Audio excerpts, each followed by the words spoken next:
They Before we ripped my begin, dress if in you front love of stories 200 about people. justice and karma, They hit called that me subscribe trash. button right now. My Trust boyfriend me, watched you in won't believe what silence happens as his next. mother slapped me My across the boyfriend watched in face. silence as his The mother crowd slapped me laughed, across the face. went live, The crowd and laughed, 3 million went people live, watched and my 3 million humiliation. people watched my humiliation. Then my billionaire My father's boyfriend watched helicopter in landed, silence as his mother and their slapped me across smiles the face. disappeared The forever. crowd laughed, went Before we live, and begin, 3 million if you people love watched stories my about humiliation. justice and karma, Before we begin, hit that if you love subscribe stories button about right now. justice and karma, Trust hit that me, subscribe you button won't believe right what now. happens next. Trust me, you won't believe And what stay happens until the next. end, because the revenge, it's absolutely worth it. My name is Emma, and I need to tell you about the night that changed everything. But first, you need to understand who I really am. I'm the only daughter of William Harrison. Yes, that William Harrison, the tech billionaire. Forbes lists our family wealth at $8.5 billion. Growing up, I had everything money could buy: private jets, designer clothes, exclusive parties. But here's what I didn't have: real friends, genuine love, people who saw me, not my father's bank account. By the time I turned 25, I was exhausted. Every person who came into my life wanted something: a business connection, an investment, a lifestyle upgrade. So I made a decision that my father thought was crazy. I walked away from it all. Well, not completely, but I started living like a normal person. I rented a small apartment, got a job as a graphic designer, drove a regular car. I told people my last name was Cooper, not Harrison. For 2 whole years, I lived simply, quietly. And honestly, I was happier than I'd ever been. Then I met Brandon. It was at a coffee shop on a rainy Tuesday morning. He was struggling with his laptop, cursing under his breath about a presentation. I helped him fix a software issue. He bought me a coffee to say thank you. We talked for 3 hours. He was a mid-level manager at a real estate company, good-looking, charming, funny, and he had no idea who I really was. Over the next 8 months, we fell in love. Or at least I thought we did. Brandon knew me as Emma Cooper, a freelance graphic designer who loved old movies and made terrible jokes. He never questioned why I wasn't interested in expensive restaurants or luxury vacations. He thought I was just low maintenance. Perfect, he called me. His family, he told me, would love me. That should have been my first warning sign. 2 weeks ago, Brandon came to my apartment, nervous and excited. His mother, Clarissa, was throwing their annual business party. It was a big deal, apparently, important clients, business partners, society people. And he wanted me there to meet his family officially. I said yes, but I made a choice. I would go as myself, simple Emma, not Harrison heiress Emma. This would be the ultimate test. If his family could accept me without the money, without the status, then maybe this was real. Maybe Brandon was different from everyone else. My father's secretary, Howard, tried to talk me out of it. Howard has known me since I was 5 years old. He's seen me through everything. When I told him my plan, he looked worried. Miss Emma, he said carefully, are you certain about this? Some people reveal their true nature when they think they have power over others. I smiled at him. That's exactly why I need to do this, Howard. If they can't accept me at my simplest, they don't deserve me at my best. He sighed. Your father doesn't know about Brandon yet, does he? No. And let's keep it that way for now. The night of the party, I stood in front of my closet for an hour. I chose a pale yellow dress, simple, modest, pretty, but definitely not designer. No jewelry except small earrings. I did my own hair and makeup, natural, regular. I looked at myself in the mirror and barely recognized the girl staring back. She looked normal, ordinary, exactly what I wanted. Brandon picked me up, looking handsome in his tailored suit. When he saw me, something flickered across his face, disappointment, concern, but he smiled and said I looked beautiful. The drive to the hotel was filled with his nervous chatter about his family. His mother, Clarissa, was particular about things, he said. His father, Kenneth, was serious and traditional. His sister Natasha could be a bit much, but she meant well. His cousin Jessica was fun, but had a sharp tongue. All of these should have been red flags. But I was in love, and love, as I would learn, can make you blind to the truth. We arrived at the Grand View Hotel. The ballroom was spectacular: crystal chandeliers, silk drapes, tables covered in white linens and gold accents. There were easily 200 people there, all dripping in designer labels and expensive jewelry. The women wore gowns that cost more than most people's monthly rent. The men had watches that could buy cars. And then there was me, in my pale yellow dress from a regular department store. The stares started immediately. People looked me up and down with barely concealed judgment. I heard whispers. Brandon's hand tightened on mine, but not in a reassuring way, in an uncomfortable way. Then I saw her, Clarissa Hayes, Brandon's mother. She stood near the center of the room, holding court like a queen. She wore a deep purple designer gown, and her neck and wrists were covered in diamonds, real ones. Her hair was perfect, her makeup flawless, her posture radiating arrogance. When she saw Brandon, her face lit up. Then she saw me, and the light died. She walked toward us, her heels clicking on the marble floor. Each step felt like a countdown to disaster. "Brandon, darling," she said, kissing his cheek while staring at me. "And who is this?" Her voice dripped with disdain.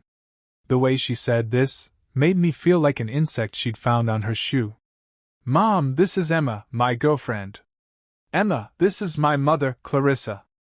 I extended my hand and smiled warmly. "It's so wonderful to finally meet you, Mrs. Hayes. Brandon has told me so much about you." She looked at my hand like I was offering her a dead fish. She didn't shake it. "Has he?" Her voice was cold. "How interesting. Brandon, darling, could you not have told her this was a formal event? She looks like she came from a thrift store." People around us stopped talking. They were listening now, watching. I felt heat rise to my face, but I kept my smile. "Oh, I knew it was formal," I said calmly. "This is actually one of my favorite dresses." Clarissa's eyes widened in what looked like horror. "Your favorite?" She turned to Brandon. "Where did you find her exactly?" Before Brandon could answer, his sister Natasha appeared.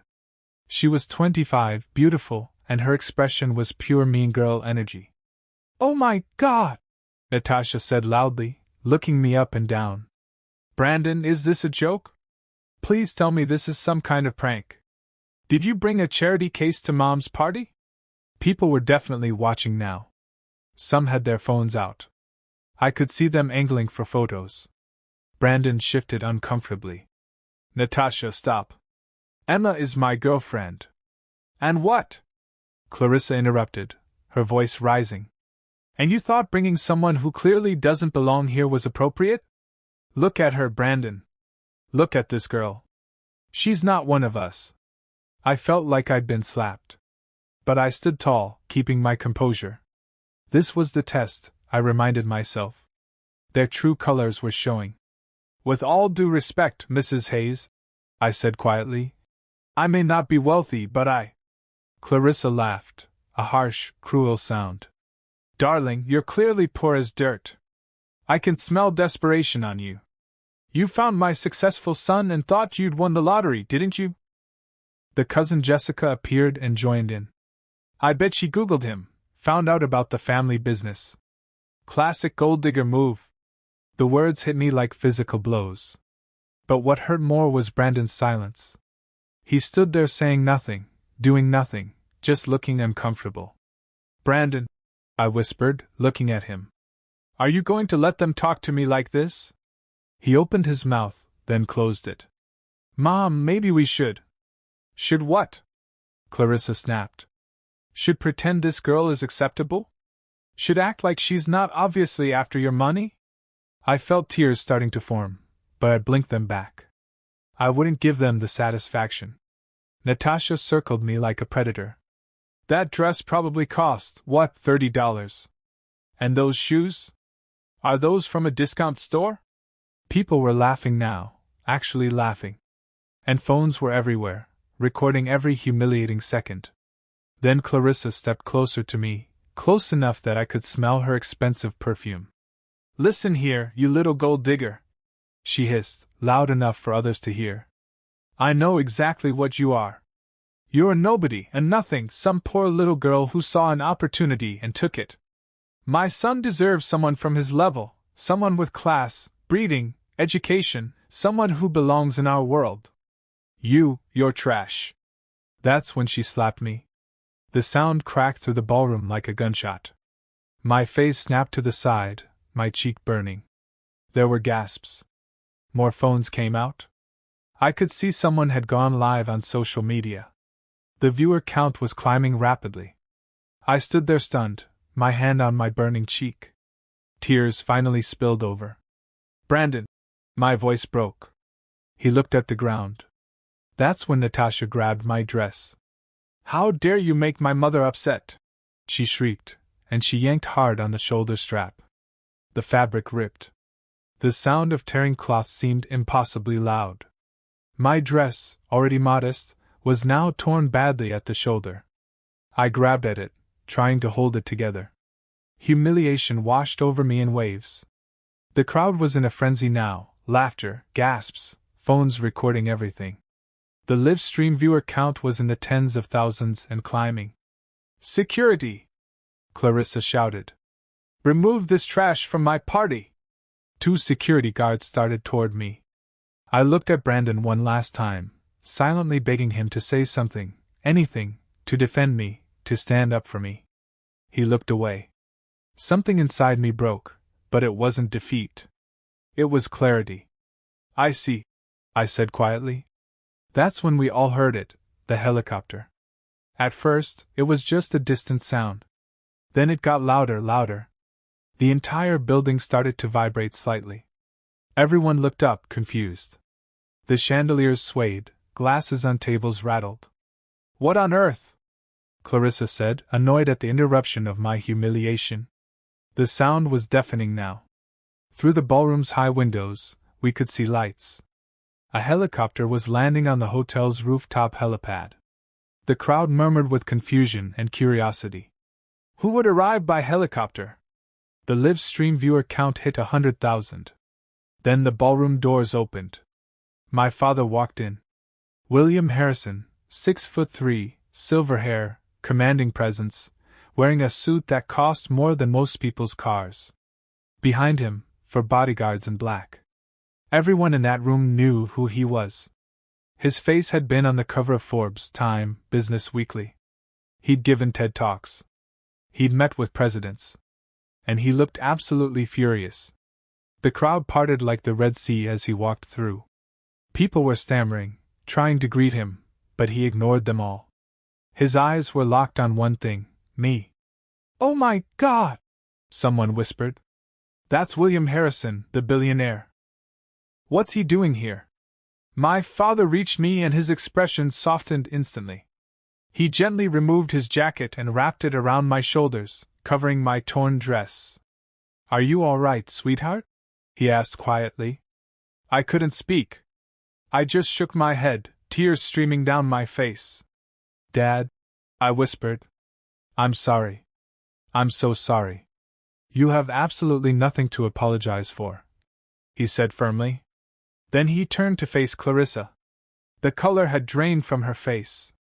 She looked like she might faint. "You," my father said, his voice cold as ice, "slapped my daughter." The room erupted in whispers. Phones were everywhere now. The live stream count hit 500,000 viewers. Your daughter?"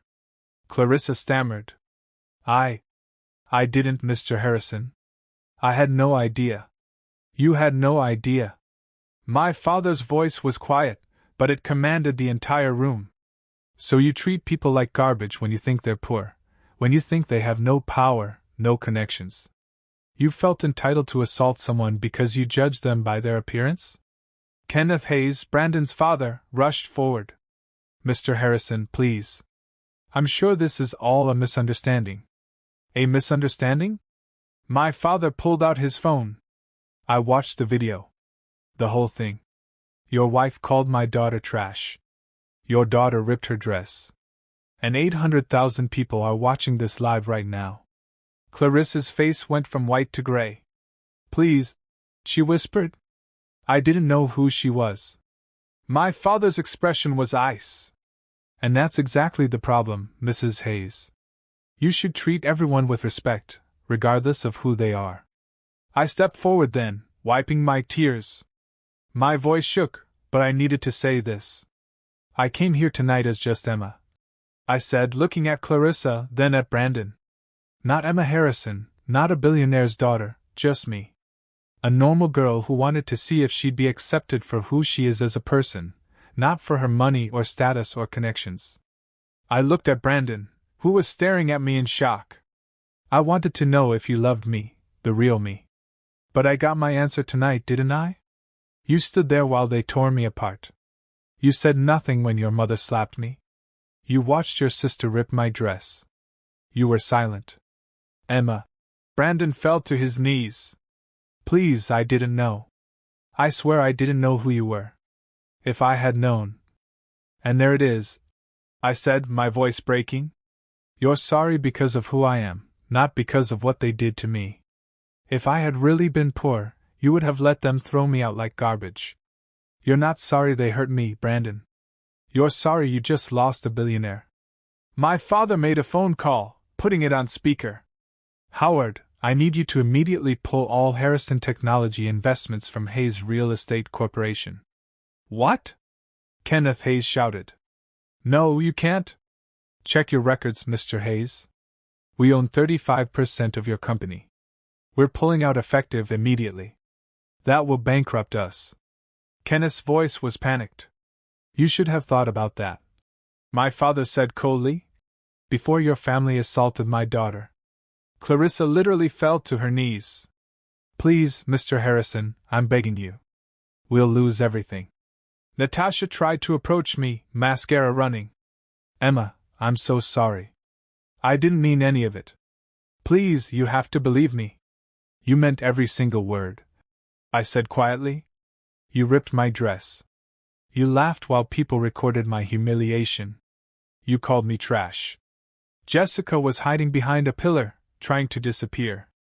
Brandon was still on his knees, but I felt nothing looking at him. The man I loved didn't exist. He never had.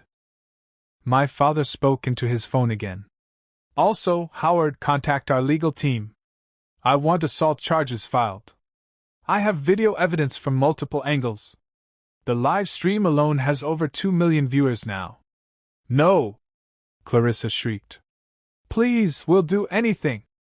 I looked at her with tears still on my face, but my head held high. There's nothing you can do, Mrs. Hayes. You showed me exactly who you are. All of you did.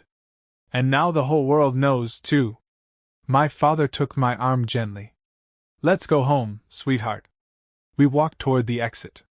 The crowd parted in absolute silence. You could hear a pin drop. Brandon tried one last desperate attempt. Emma, please. I love you. I stopped.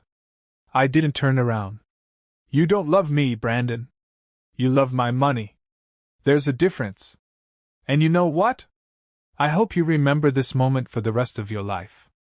I hope you remember that you had someone who loved you genuinely, and you threw it away because you were too much of a coward to stand up for what was right. We left. The ballroom doors closed behind us. Through the glass, I could see Clarissa collapsed on the floor, Kenneth trying to make phone calls, Natasha crying, Brandon sitting on the floor with his head in his hands. In the helicopter, my father held my hand. I'm proud of you, he said, for testing them, for standing tall, for keeping your dignity even when they tried to strip it away. I really loved him, Dad, I whispered. I know, sweetheart, but he didn't deserve you. The next week was surreal. The video went viral, over 10 million views across all platforms. Hayes Real Estate Corporation filed for bankruptcy within days. Clarissa and Kenneth's names were destroyed in social circles. Natasha lost all her influencer sponsorships. Brandon was fired from his job because the company didn't want the association. I gave one interview, and it went viral too. I said, judge people by their character, not by their bank account. Treat everyone with kindness because you never know who they might be. But more importantly, treat people with kindness because it's the right thing to do. 3 months later, I was hosting a charity event for homeless families. I was honest about who I was now, no more hiding. But I was also careful, very careful about who I let into my life. I met someone there, a volunteer named Tyler. He was kind to everyone, patient with the children, respectful to the elderly. He treated the janitor with the same courtesy he showed the donors. And when he found out who I was, nothing changed. He treated me exactly the same. We're taking it slow, very slow. But I have hope, because that night taught me something important. My father was right. Money doesn't define worth. Character does. And the people who judge you by your appearance, your clothes, your perceived status, they were never worthy of knowing the real you in the first place. Sometimes the worst experiences lead to the best lessons. And karma is very, very real. I don't regret testing Brandon's family. I only regret that I wasted 8 months on someone who didn't truly love me. But now I know better. Now I know what real love should look like. It should be brave. It should stand up for you. It should see you, not your bank account. And it should never, ever be silent when someone tries to tear you down. If you believe that nobody should be judged by their appearance or bank account, smash that subscribe button right now. Hit the bell icon so you never miss a story like this. Comment below and tell me, would you have revealed your identity sooner, or would you have let them keep humiliating themselves? And be honest, what would you have done in Emma's situation? Share this story with someone who needs to hear this message today. Someone who's ever been judged unfairly, someone who's ever felt small because of other people's cruelty. Remember, stay humble, stay kind, and never let anyone dim your light. Your worth isn't determined by your clothes, your car, or your bank account. It's determined by your character. And that's something no one can ever take away from you. Until next time, this is Emma's story. And maybe, just maybe, it's a little bit of yours too.